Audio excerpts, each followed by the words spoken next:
Bill in Pennsylvania. Hello, Bill. You're on the Glenn Beck program. A lot of people from the East Coast today. You might want to move out of the East Coast. Yes, Bill. Hey, Glenn. Bill from Allentown, PA. Very disappointed with the election results. I really thought Pennsylvania was going to be a Romney win. I did too. Tom Smith win. And I'm on the ledge. To me, this election is to signal a fundamental change in America, that we're now fully on the road to serfdom, to an entitlement society. And wait. Hold on just a second. Some are. I'm not. I refuse to go there. And let me explain that coming up in just a second with a little bit of history next. Abraham Lincoln was 28 years old when there was a horrible, horrible crime committed.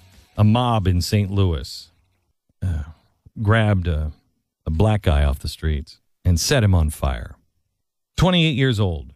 One of the earliest published speeches by the then multi-failured Abraham Lincoln. He was asked, how do we solve these problems? What do we do? And he talked about the sacredness of the Constitution and that we must never, ever violate the laws in the Constitution. And then he talked about George Washington and morality and the founders that had died and been buried. He said these were the pillars of the Temple of Liberty, and now that they have crumbled away, the temple must fall unless we, their descendants, supply their places with other pillars, hewn from the solid quarry of sober reason. Passion has helped us, but it can do so no more. It will be in the future our enemy. Listen to that again. Passion has helped us, but it can do so no more. It will in the future be our enemy.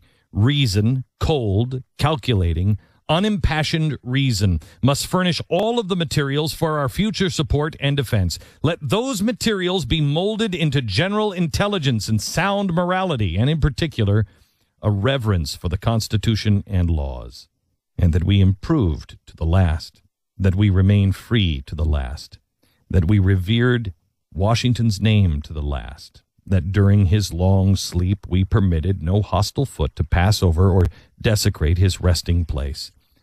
That shall be which to learn the last trump shall awaken our Washington.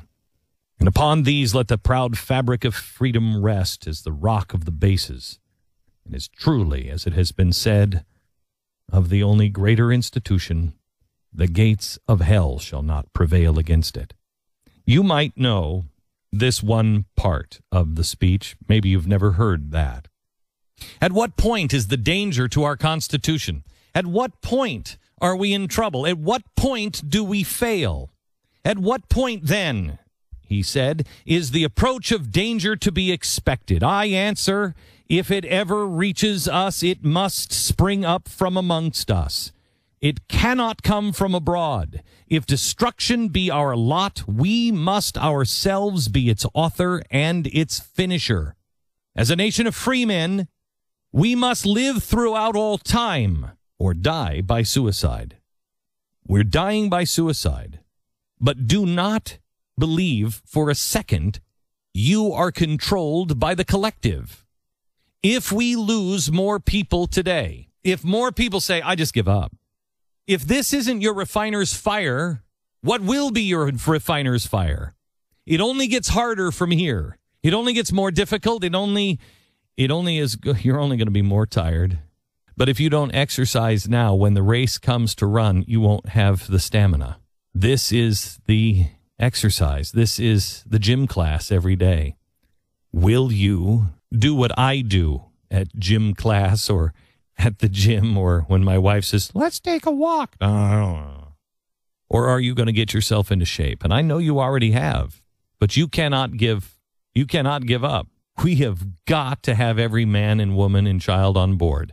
This is for our own good. And I really, truly believe it's because our countrymen are asleep. I don't know about you, but I actually care. It kills me to look at the people who are suffering in our own country, and they're suffering from oppression and slavery of the state. I'm sorry, but I think slavery is wrong.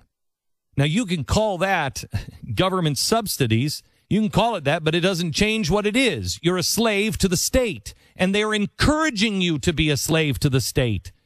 How many people do you know that have a federal job that said, I don't like what he's doing here or there, but I can't vote against him because I'm voting against my own job? That's slavery. That's why the federal workers are paid almost double what you are. Don't you see what they've done? They're making a job with the federal government look attractive. You know what? I don't agree with it, but man, look at that. They've got full health care. They got all kinds of benefits, and they make double what I can make in the private sector. Why wouldn't I take that job? Because it is slavery. You never get out.